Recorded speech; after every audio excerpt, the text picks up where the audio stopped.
ಕರ್ನಾಟಕ ಸರ್ಕಾರ ಕಾಲೇಜು ಶಿಕ್ಷಣ ಇಲಾಖೆ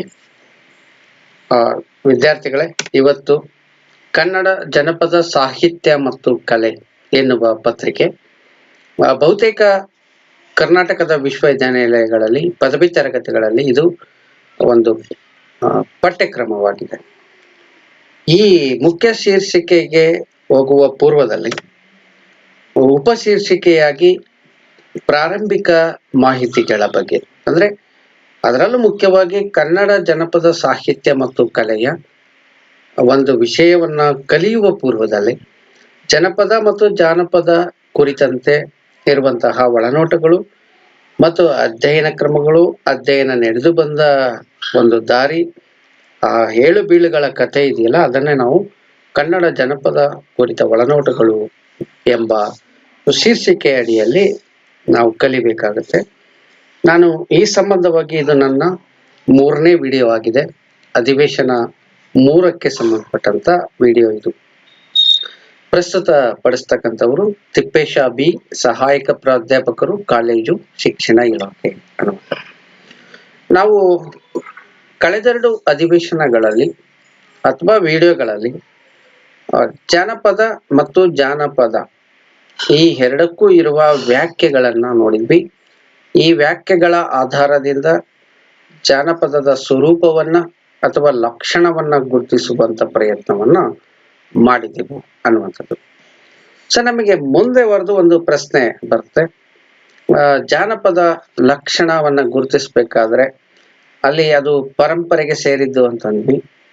ಮತ್ತೆ ನಮಗೆ ಮತ್ತೆ ಒಂದು ಪ್ರಶ್ನೆ, ಅದು ಇತಿಹಾಸವ ಅನ್ನುವಂಥ ಪ್ರಶ್ನೆ ಬರುತ್ತೆ. ಅದು ಇತಿಹಾಸ ಅಲ್ಲ, ಅದು ಒಂದು ಪರಂಪರೆ ಅನ್ನುವಂಥದ್ದು. ಮತ್ತೆ ಪ್ರಶ್ನೆ ಅಂತ ಹೇಳಿದ್ರೆ ಅದು ಸಂಸ್ಕೃತಿ ಅಧ್ಯಯನವ ಅಂತ ನೋಡೋದಾದ್ರೆ, ಸಂಸ್ಕೃತಿ ಅಧ್ಯಯನದ ಮಾದರಿಯಲ್ಲೇ ಜನಪದ ಅಧ್ಯಯನವೂ ಕೂಡ ಸಾಗುತ್ತೆ. ಆದ್ರೆ ಸಂಸ್ಕೃತಿ ವ್ಯಾಪಕವಾಗಿ ವಿಶ್ವದ ಎಲ್ಲಾ ಒಂದು ವರ್ಗಗಳನ್ನು ಪ್ರತಿನಿಧಿಸಿದರು. ಜಾನಪದ ಮುಖ್ಯವಾಗಿ ಒಂದು ಹಳೆಯ ತಲೆಮಾರು, ಹಳೆಯ ಗುಂಪು ಅನ್ನುವಂಥ ಪದವನ್ನ ಅಲ್ಲಿ ವ್ಯಾಖ್ಯಾನದಲ್ಲಿ ಬಳಸ್ತಾರೆ.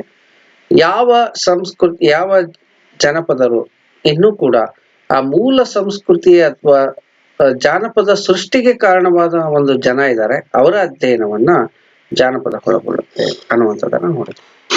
ಸೊ ಇಷ್ಟೆಲ್ಲ ಆದ ನಂತರ ನಾವು ಮುಂದುವರೆದು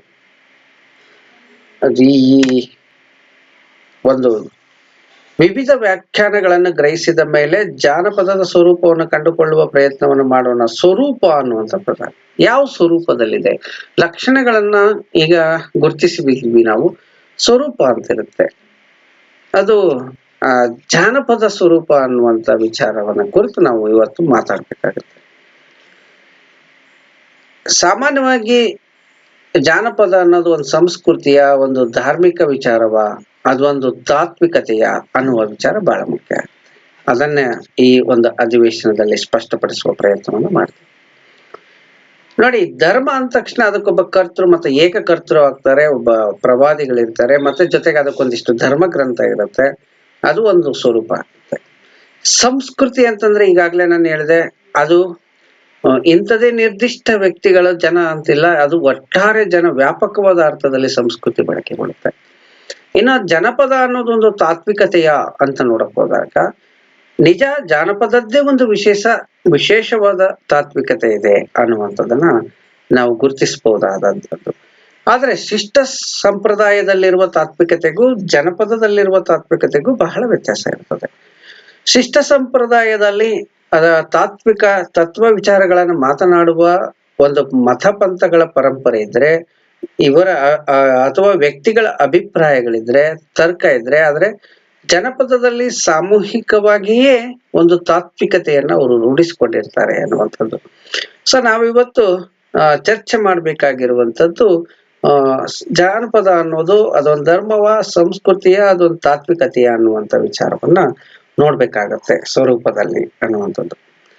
ಕೆಲವೊಂದು ಸಾಮಾನ್ಯ ಲಕ್ಷಣಗಳನ್ನ ಇದರಲ್ಲಿ ನಾನು ಇವತ್ತು ಚರ್ಚೆಯನ್ನ ಮಾಡ್ತೀನಿ.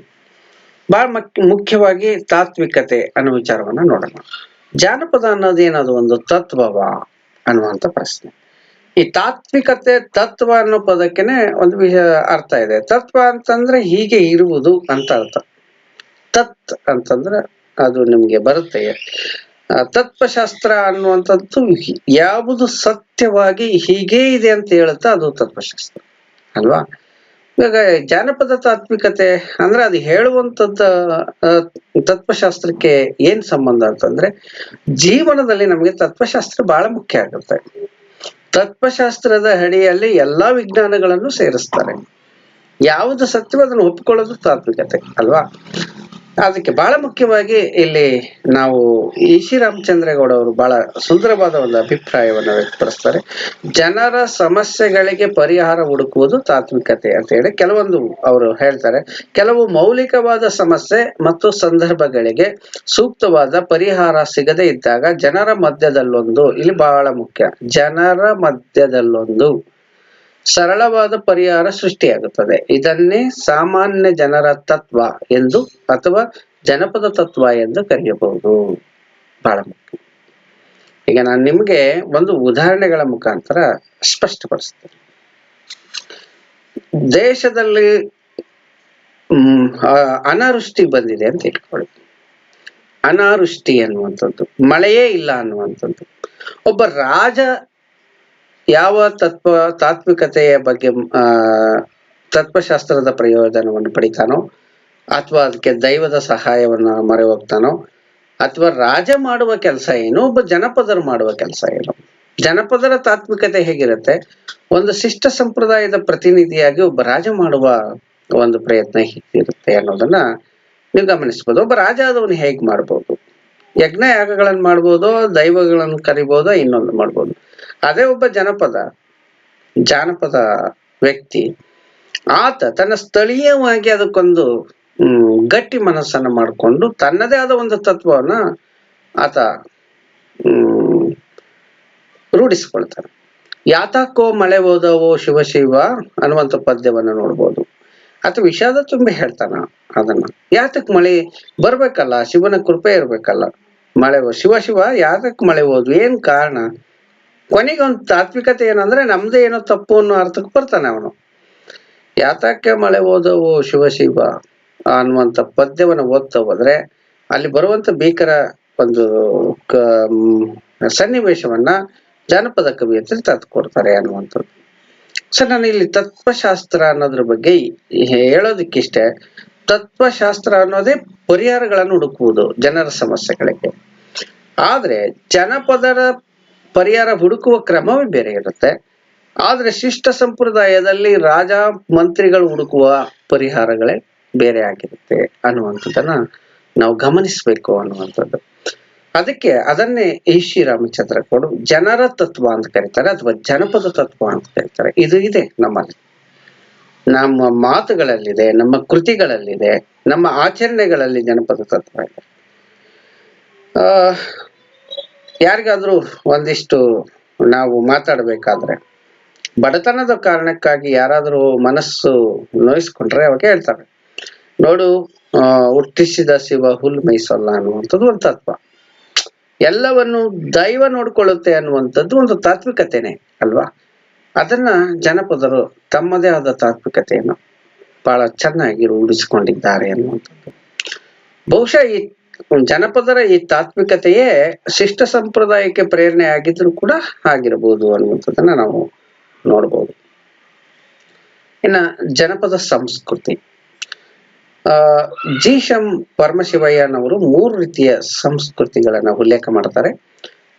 ಒಂದು ಸಂಸ್ಕೃತಿ ಅಂದ್ರೆ ಏನು ಅನ್ನೋದು ನಿಮಗೆ ಮೊದಲು ಅರ್ಥ ಆಗಿರ್ಬೇಕು ವಿದ್ಯಾರ್ಥಿಗಳೇ. ಸಂಸ್ಕೃತಿ ಅಲ್ವಾ, ನಮ್ಮ ಏನು ಮನುಷ್ಯನ ಜೀವನಕ್ಕೆ ಮಾತ್ರ ಅನ್ವಯಿಸಿ ಸಂಸ್ಕೃತಿ, ಪ್ರಾಣಿ ಸಂಸ್ಕೃತಿ ಕೂಡ ಇರುತ್ತೆ ಬಿಡಿ, ಆದ್ರೂ ಕೂಡ ಮನುಷ್ಯನಿಗೆ ಸಂಬಂಧಪಟ್ಟಂತ ಏನು ಆಚರಣೆ ವಿಚಾರಗಳು ಎಲ್ಲಾ ಸರ್ವವನ್ನು ಸಂಸ್ಕೃತಿ ಒಳಗೊಳ್ಳುತ್ತೆ.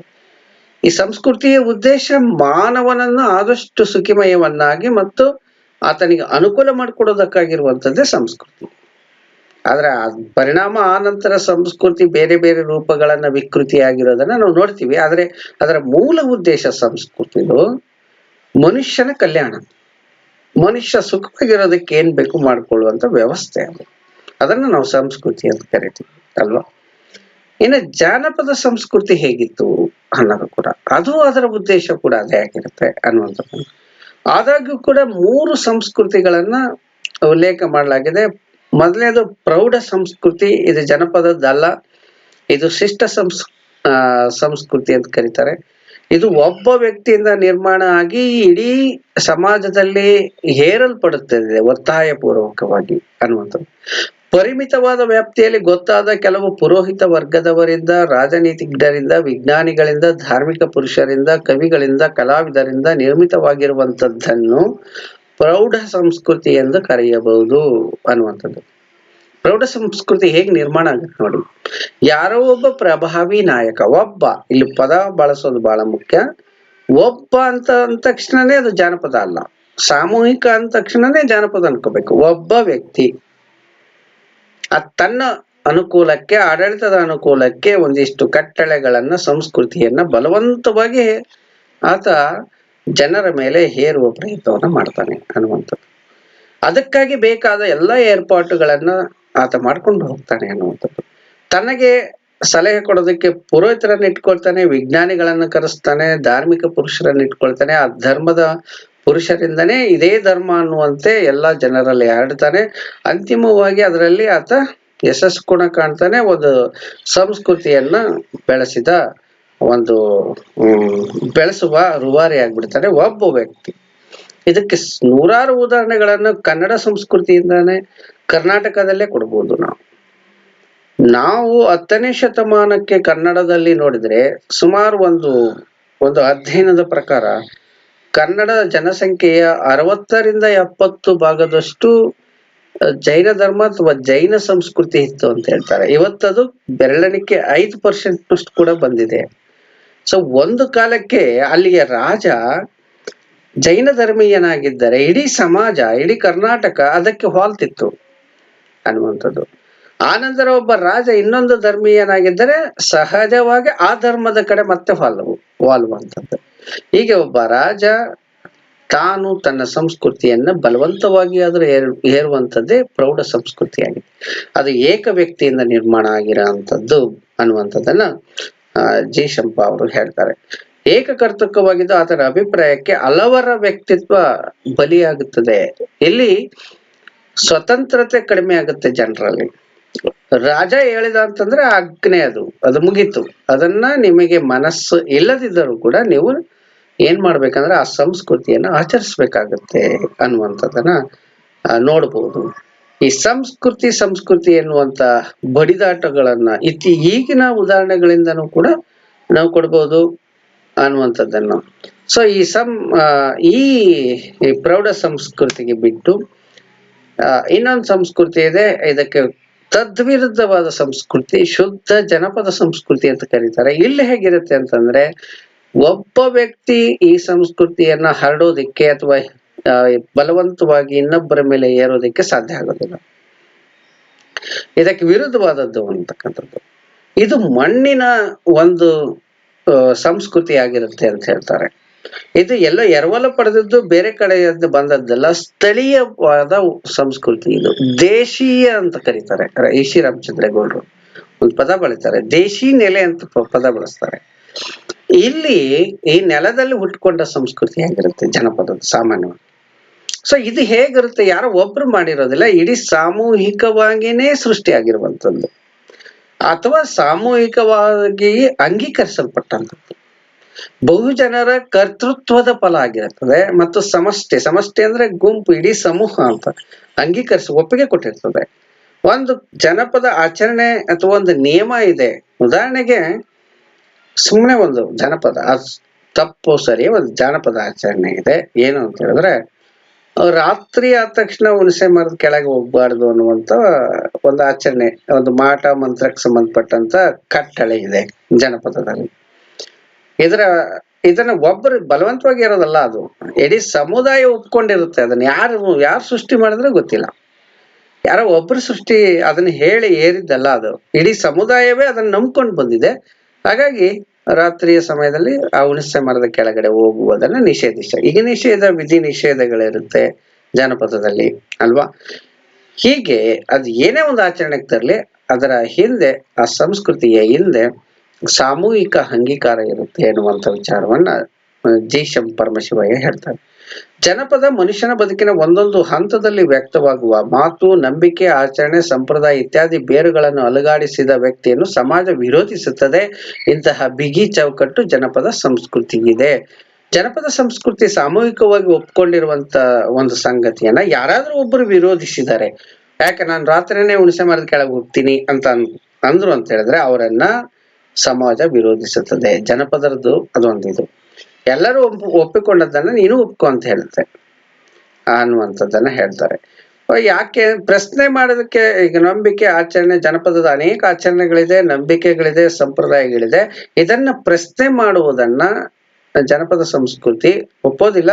ಯಾಕೆಂತಂದ್ರೆ ಅದು ಸಾಮೂಹಿಕ ಒಪ್ಪಿಗೆ, ಅದು ಯಾರೋ ಒಬ್ರು ಆಗಿರೋದಿಲ್ಲ. ಅದು ಸಮಾಜದ ಕಲ್ಯಾಣಕ್ಕಾಗಿ ಮಾಡಿರ್ಕೊಳ್ಳುವಂತ ವ್ಯವಸ್ಥೆ ಆಗಿರುತ್ತೆ ಅನ್ನುವಂಥದ್ದು ಜಿ ಪರಮಶಿವಯ್ಯನವರ ವಾದ. ಇನ್ನ ಇವೆರಡೂ ಅಲ್ಲದ ಮಧ್ಯಮ ಸಂಸ್ಕೃತಿ ಅಂತ ಒಂದಿರುತ್ತೆ. ಈ ಕಡೆ ಅದು ಪ್ರೌಢವೂ ಅಲ್ಲ, ಈ ಕಡೆ ಅದು ಜಾನಪದವಲ್ಲ. ಜಾನಪದ ಇತ್ತೀಚಿನ ಬೆಳವಣಿಗೆಗಳಿಂದ ಈ ಮಧ್ಯಮ ಸಂಸ್ಕೃತಿ ಅನ್ನೋದು ಹೆಚ್ಚು ಪ್ರಚಾರಕ್ಕೆ ಬರ್ತಾ ಇದೆ ಅಲ್ವಾ. ನಾವ್ ಈ ಕಡೆ ಪೂರ್ತಿಯಾಗಿ ಜನಪದರು ಆಗಿರೋದಿಲ್ಲ, ಈ ಕಡೆ ಆಧುನಿಕರು ಆಗಿರುವುದಿಲ್ಲ, ಒಂದು ಮಧ್ಯಮದ ಸ್ಥಿತಿಯನ್ನ ತಲುಪಿಟ್ಟಿರ್ತೀವಿ ಅನ್ನುವಂಥದ್ದು. ಶಿಷ್ಟ ಸಂಸ್ಕೃತಿ ಮತ್ತು ಜನಪದ ಸಂಸ್ಕೃತಿಯ ಮಧ್ಯೆ ಗುರುತಿಸಲಾರದಷ್ಟು ಸಂಬಂಧವಿರುತ್ತದೆ. ಇವೆರಡರ ಸಂಸ್ಕೃತಿಯನ್ನ ಮಧ್ಯಮ ಸಂಸ್ಕೃತಿ ಎಂದು ಕರೆಯಬಹುದು. ಬಹಳ ಮುಖ್ಯವಾಗಿ ಫೋಕ್ಲೋರ್ ಅಥವಾ ಫೋಕ್ ಕಲ್ಚರ್ ಇವೆರಡರ ಮಧ್ಯೆ ವ್ಯತ್ಯಾಸವಿಲ್ಲ ಅಂತ ಹೇಳ್ತಾರೆ. ಲೋರ್ ಅನ್ನೋ ಪದಕ್ಕೆ ಇನ್ನೊಂದು ಅರ್ಥ ಸಂಸ್ಕೃತಿ ಅಂತಾನೂ ಇದೆ ಅನ್ನುವಂಥದ್ದು. ಇದು ಬಹಳ ಮುಖ್ಯ. ಫೋಕ್ ಲೋರ್ ಅನ್ನುವಂಥದ್ದು. ಫೋಕ್ ಅಂದ್ರೆ ಜನರು ಅಂತ ಹಿಂದಿನ ವಿಡಿಯೋದಲ್ಲಿ ನೋಡಿದ್ವಿ. ಲೋರ್ ಅನ್ನೋದಕ್ಕೆ ನಾವು ತಿಳಿವಿ ಅಂತ ಅರ್ಥ ಕೊಟ್ವಿ, ಜ್ಞಾನ ಅಂತ ಅರ್ಥ ಕೊಟ್ವಿ. ಇನ್ನೊಂದು ಅರ್ಥ ಕಲ್ಚರ್ ಅನ್ನೋ ಅರ್ಥ ಅಥವಾ ಸಂಸ್ಕೃತಿ ಅಂತ ಅನ್ನುವ ಅರ್ಥ ಇದೆ. ಫೋಕ್ ಲೋರ್ ಅಂತಂದ್ರೆ ಅಲ್ಲಿ ಜನರ ಸಂಸ್ಕೃತಿ ಎನ್ನುವಂತ ಅರ್ಥ ಆಗುತ್ತೆ. ಸೊ ಜಾನಪದಕ್ಕೂ ಮತ್ತು ಸಂಸ್ಕೃತಿಗೂ ಬಹಳ ವ್ಯತ್ಯಾಸ ಇಲ್ಲ, ಸ್ವಲ್ಪ ಇದೆ ಅನ್ನುವಂತ ಮಾತನ್ನ ಹೇಳ್ತಾರೆ ಇಲ್ಲಿ. ನಾಗರಿಕ ಅಥವಾ ಶಿಷ್ಟ ಸಂಸ್ಕೃತಿಗಳಿಂದ ದೂರ ಸರಿದ ಪರಂಪರಾನುಗತವಾಗಿ ಬೆಳವಣಿಗೆಯನ್ನು ಪಡೆದ ಜನಸಾಮಾನ್ಯರ ವಿಶಿಷ್ಟ ಸಂಸ್ಕೃತಿಗೆ ಜಾನಪದ ಸಂಸ್ಕೃತಿ ಎನ್ನಬಹುದು. ಇದು ಆಧುನಿಕತೆಯ ವಿರೋಧ ಅನ್ನುವಂಥದ್ದು. ನಿಮ್ಗೆ ಆಧುನಿಕತೆಯ ಸಂಸ್ಕೃತಿ ಹೇಗೆ ಇವತ್ತು ಇದೆ ಅನ್ನೋದನ್ನ ನೋಡ್ಬೋದು ನಮ್ಮಲ್ಲಿ ಅಲ್ವಾ. ಬಹಳ ಸ್ಪಷ್ಟವಾಗಿ ಗುರುತಿಸ್ಬೋದು ವಿದ್ಯಾರ್ಥಿಗಳೇ. ನೀವು ಸುಮ್ಮನೆ ಒಂದು ವೀಕ್ಷಣೆ ಮಾಡಿ, ಅಬ್ಸರ್ವೇಷನ್ ಮಾಡಿ, ಆಧುನಿಕ ಸಂಸ್ಕೃತಿ ಪಟ್ಟಣದಲ್ಲಿರುವಂತ ಸಂಸ್ಕೃತಿಗೂ ಜನಪದ ಸಂಸ್ಕೃತಿಗೂ ಎಷ್ಟು ವ್ಯತ್ಯಾಸಗಳಿರುತ್ತೆ, ಹಳ್ಳಿಗಳಲ್ಲಿರುವ ಜನಪದ ಸಂಸ್ಕೃತಿಗೂ ಅನ್ನುವಂಥದ್ದು. ನೀವು ಪಟ್ಟಣಗಳಲ್ಲಿ ಸುಮ್ಮನೆ ಪಟ್ಟಣದ ನಗರಗಳನ್ನ ನಾವು ಅವಹೇಳನ ಮಾಡ್ತೀವಿ ಅಂತ ಅಲ್ಲ. ಈ ನಗರಗಳಲ್ಲಿ ಸಾಮಾನ್ಯವಾಗಿ ಜನ ಬದುಕುವ ರೀತಿಯನ್ನು ನೋಡಿದ್ರೆ ಒಬ್ಬರಿಗೊಬ್ಬರು ಅಪರಿಚಿತರಂತೆ, ಒಬ್ಬರಿಗೊಬ್ಬರು ಗೊತ್ತಿಲ್ಲದಂತೆ ಬದುಕುವುದನ್ನ ನೋಡ್ತೀವಿ. ಅವರ ಮನೆ ಆಯ್ತು, ಅವರಾಯ್ತು ಸರಿ. ಆದ್ರೆ ನೀವು ಹಳ್ಳಿಗಳಲ್ಲಿ ಹೇಗ್ ಬದುಕ್ತಾ ಇದ್ದಾರೆ ಜನ? ಹಳ್ಳಿಗಳಲ್ಲಿ ಒಬ್ಬ ಹೊಸಬ ಯಾರಾದ್ರೂ ಹಳ್ಳಿಗೆ ಬಂದ್ರೆ ಆತ ಇಡೀ ಹಳ್ಳಿ ಅವನ ಬಗ್ಗೆ ವಿಚಾರಿಸ್ಕೊಳ್ಳುತ್ತೆ. ಯಾರೋ ಎಲ್ಲಿಗೆ ಬಂದೆ, ಯಾಕೆ ಬಂದೆ, ಅನುಮಾನ ಅಂತಲ್ಲ, ಅದು ಬಹಳ ಮುಖ್ಯವಾಗಿ ಪ್ರೀತಿನೇ ಇರುತ್ತೆ ಅಲ್ಲಿ ಅಲ್ವಾ. ಜೊತೆಗೆ ತನ್ನ ಸಮುದಾಯ, ತನ್ನ ಹಳ್ಳಿಯ ರಕ್ಷಣೆಯೂ ಇರುತ್ತೆ ಅಲ್ಲಿ. ಮೊದಲ ವ್ಯಕ್ತಿಯನ್ನ ನೋಡಿ ಅವನನ್ನ ಮಾತಾಡಿಸಿ ಯಾರು ಎಲ್ಲಿ ಏನು ಅನ್ನೋದು ಕೇಳಿ ಕೊನೆಗೆ ಸಾಧ್ಯವಾದ್ರೆ ಅದು ಯಾರೋ ನನಗ್ ಸಂಬಂಧಪಟ್ಟಿಲ್ಲ, ನನ್ನ ವಿಚಾರಕ್ಕೆ ಬಂದಿಲ್ಲ, ಅವನ ಪಾಡಿಗೆ ಅವನಿದ್ದಾನೆ ಅಂತ ಹಳ್ಳಿಗಳು ಸುಮ್ಮನಿರೋದಿಲ್ಲ. ಅಲ್ಲಿ ಬಂದಿರುವ ಪ್ರತಿಯೊಬ್ಬ ವ್ಯಕ್ತಿಯನ್ನು ಕೂಡ ಅವು ಕೂಲಂಕಷವಾಗಿ ವಿಚಾರ ಮಾಡ್ತವೆ ಅನ್ನುವಂಥದ್ದು. ವ್ಯತ್ಯಾಸ ಹೇಗಿದೆ ನೋಡಿ ಸಂಸ್ಕೃತಿಗಳಲ್ಲಿ. ಜೊತೆಗೆ ಆತ ನಿರ್ಗತಿಕನೋ ಬಡವನ ಏನಾಗಿದ್ರೆ ಧಾರಾಳ ಮನಸ್ಸು ಹಳ್ಳಿಗಳ ಸಂಸ್ಕೃತಿಗಿದೆ, ಕೊಡ್ತವೆ, ತಿನ್ನಕ್ಕೂ ಕೊಡ್ತವೆ ಅನ್ನುವಂಥದ್ದನ್ನ ನೋಡ್ತೀವಿ. ಆದ್ರೆ ನಾವು ನಗರಗಳಲ್ಲಿ ಅಲ್ಲಿ ಕೊಡ್ತಾರೆ ಅವರು ಅನ್ನೋದಕ್ಕಿಂತ ಅನುಮಾನವೇ ಜಾಸ್ತಿ, ಮತ್ತು ಯಾರು ಕೂಡ ಯಾರ ತಂಟೆಗೂ ಕೂಡ ಹೋಗೋದಿಲ್ಲ. ಬಹಳ ಅಂದ್ರೆ ಯಾರೋ ಒಬ್ಬ ಅನುಮಾನಾಸ್ಪದವಾಗಿ ಅಲ್ದಾಡ್ತಿದ್ರೆ ಪೊಲೀಸ್ ಅವ್ರಿಗೆ ಫೋನ್ ಮಾಡ್ಬೋದೇ ಹೊರತು ತಾವೇ ಮುಂದಾಗಿ ನಿಂತು ಅವನ ಕಷ್ಟ ಸುಖ ಯಾರು ಕೂಡ ಕೇಳೋಕೆ ಹೋಗೋದಿಲ್ಲ ಅನ್ನುವಂಥದ್ದು ಇಲ್ಲಿ ನಮ್ಗೆ ಗೊತ್ತಾಗ್ಬಿಡುತ್ತೆ. ಸೊ ಇಲ್ಲಿ ನಾನು ಯಾಕೆ ಹೇಳಿದೆ, ಫೋಕ್ ಕಲ್ಚರ್, ಜಾನಪದ ತನ್ನ ಸಂಸ್ಕೃತಿಯನ್ನ ಇನ್ನೂ ಉಳಿಸ್ಕೊಂಡು ಬಂದಿದೆ ಅನ್ನುವಂಥದ್ದು. ಜಾನಪದ ಸಂಸ್ಕೃತಿಯನ್ನ ನಾವು ಇವತ್ತು ಹುಡುಕ್ಬೇಕಾದ್ರೆ ಅದನ್ನ ಸಾಮಾನ್ಯವಾಗಿ ಹಳ್ಳಿಗಳಲ್ಲಿ ಹುಡುಕ್ಬೇಕು. ಆದ್ರೆ ಈ ಮಾತನ್ನ ಹೇಳಿದಾಗ ಮತ್ತೆ ನಮ್ಗೆ ಹಾರ್ಮನ್ ಅವರ ಒಂದು ಮಾತು ನೆನಪರುತ್ತೆ. ಅದು ಆಧುನಿಕರಲ್ಲೂ ಕೂಡ ಸಂಸ್ಕೃತಿ ಇದೆ, ಬೇರೆ ರೀತಿಯಲ್ಲಿದೆ ಅದು ಅನ್ನುವಂಥದ್ದು. ಇತ್ತೀಚೆಗೆ ನೀವು ಕ್ಲಬ್ಗಳನ್ನ ನೋಡಿದ್ದೀರಿ, ನೀವು ಕ್ಲಬ್ಗಳಲ್ಲಿ ಒಂದುಗೂಡ್ತಾರೆ ನಗರಗಳಲ್ಲಿ ಅನೇಕ ಮಹಿಳಾ ಕ್ಲಬ್ಗಳಿದೆ, ಮಕ್ಕಳ ಕ್ಲಬ್ಗಳಿದೆ, ಮುದುಕರ ಕ್ಲಬ್ಗಳಿದೆ. ಅನೇಕ ಕ್ಲಬ್ಗಳನ್ನ ಮಾಡಿಕೊಂಡು ಅಲ್ಲಿ ಒಂದುಗೂಡ್ತಾರೆ. ಆದ್ರೆ ಜನಪದರು ಹಳ್ಳಿಗಳಲ್ಲಿ ಒಂದುಗೂಡುವುದು, ಕ್ಲಬ್ ಇಲ್ಲ ಏನಿಲ್ಲ, ಅನೌಪಚಾರಿಕ. ಅವ್ರದ್ದು ಹೆಂಗೆ ಅಂತಂದ್ರೆ ಅಲ್ಲೊಂದು ಏನಾದ್ರೂ ಒಂದು ವಿಶಿಷ್ಟವಾದ ಸಂದರ್ಭ ಬಂದ್ರೆ ರಾತ್ರಿ ಇಂತಿಷ್ಟು ಸಮಯದಲ್ಲಿ ಎಲ್ಲ ಒಗ್ಗೂಡಿ ಮಾತಾಡುವಂತ ಸಂಸ್ಕೃತಿ ಹಳ್ಳಿಗಳಲ್ಲಿದೆ. ಇಲ್ಲಿ ಹಾರ್ಮನ್ ಹೇಳೋದಂತಂದ್ರೆ ಈ ಕ್ಲಬ್ಗಳನ್ನು ಮಾಡಿಕೊಂಡು ಒಂದುಗೂಡುವುದು ಕೂಡ ಎಲ್ಲೋ ಹಳ್ಳಿಯ ಒಂದು ಜನಪದದ ಆಚರಣೆಯ ಒಂದು ಮುಂದುವರಿದ ಭಾಗ ಅಂತಾನೆ ಹೇಳುವಂತ ನೋಡ್ತೀವಿ ನಾವು. ಆದ್ರೆ ಅಲ್ಲಿ ಔಪಚಾರಿಕವಾಗಿ ಶಿಸ್ತುಬದ್ಧವಾಗಿ ಡಿಸಿಪ್ಲಿನ್ ಆಗಿ ಅಂತ ನಾವು ಕರಿತೀವಿ, ಒಂದು ನೇರವಾಗಿ ಒಂದೊಂದು ಅದಕ್ಕೊಂದು ಸಿಸ್ಟಮ್ ವ್ಯವಸ್ಥೆಯನ್ನ ರೂಢಿಸ್ಕೊಂಡಿರ್ತಾರೆ ಹಳ್ಳಿಗಳಲ್ಲಿ. ಆದ್ರೆ ನಾವು ಪಟ್ಟಣಗಳಲ್ಲಿ, ಹಳ್ಳಿಗಳಲ್ಲಿ ಆ ರೀತಿಯ ಯಾವ ವ್ಯವಸ್ಥೆಗಳು ಕೂಡ ಇರೋದಿಲ್ಲ ಅನ್ನುವಂಥದ್ದನ್ನು. ಜಾನಪದರ ಸಮಸ್ತ ವಿಷಯಗಳು ಇದರಲ್ಲಿ ಸಮಾವೇಶಗೊಳ್ಳುತ್ತವೆ. ಆಧುನಿಕ ಜಾನಪದ ತಜ್ಞರು ಜಾನಪದರ ಯಾವ ಒಂದು ವಿಷಯವನ್ನು ಬಿಡದೆ ಅಭ್ಯಸಿಸ್ತಾರೆ ಎನ್ನುವಂತ ಮಾತನ್ನ ಜಿ ಶಂಪ ಅವರು ಹೇಳ್ತಾರೆ. ಸೊ ನಾ ಈಗ ನೋಡ್ತಾ ಹೊರಟಿರೋದು ಜಾನಪದದ ಸ್ವರೂಪವನ್ನು ನೋಡ್ತೀವಿ. ಅದು ಒಂದು ಧರ್ಮವ ಅಥವಾ ಅದು ಒಂದು ಸಂಸ್ಕೃತಿಯ, ಅದು ಒಂದು ತಾತ್ವಿಕತೆಯ ಅನ್ನುವಂಥ ವಿಚಾರವನ್ನ ನೋಡಿದ್ವಿ. ಬಹಳ ಮುಖ್ಯವಾಗಿ ಮೊದಲನೇ ತಾತ್ವಿಕತೆಯನ್ನು ನೋಡ್ತಾ ಬಂದ್ವಿ. ಅದು ಒಂದು ತತ್ವ. ಜಾನಪದರಿಗೆ ತಮ್ಮದೇ ಆದ ಒಂದು ತಾತ್ವಿಕತೆ ಇದೆ ಎನ್ನುವಂಥದ್ದನ್ನ ನೋಡಿದ್ವಿ. ಜಾನಪದರಿಗೆ ತಮ್ಮದೇ ಆದ ಒಂದು ಸಂಸ್ಕೃತಿ, ಶಿಷ್ಟ ಸಂಸ್ಕೃತಿಗೆ ಭಿನ್ನವಾದ ಸಂಸ್ಕೃತಿ ಇದೆ ಎನ್ನುವುದನ್ನು ನೋಡಿದ್ವಿ. ಜಾನಪದರಿಗೆ ತನ್ನದೇ ಆದ ಒಂದು ಧರ್ಮ ಕೂಡ ಇದೆ ಎನ್ನುವಂಥದ್ದು. ಶಿಷ್ಟ ಸಂಸ್ಕೃತಿ ದೇವರು ಧರ್ಮ ವಿಚಾರದಲ್ಲಿ ಒಂದು ಅಲೌಕಿಕ ವಾತಾವರಣವನ್ನು ನಿರ್ಮಿಸಿಕೊಂಡ್ವೆ. ಆ ದೇವರುಗಳು ಶ್ರೀಮಂತರ ಪರ, ಆಳುವವರ ಪರವಾಗಿರುತ್ತವೆ. ಆದರೆ ಜನಪದ ಸಂಸ್ಕೃತಿ ಇದರ ವಿರುದ್ಧ ಪ್ರತಿಭಟನಾತ್ಮಕವಾಗಿ ಕೆಲವು ಆಚರಣೆಗಳನ್ನು ತಂದಿದೆ. ಧರ್ಮ ದೇವರ ವಿಚಾರದಲ್ಲಿ ಜನಪದರದ್ದು ಬಹಳ ಆಸಕ್ತಿಕರವಾದ ಸಂಗತಿ.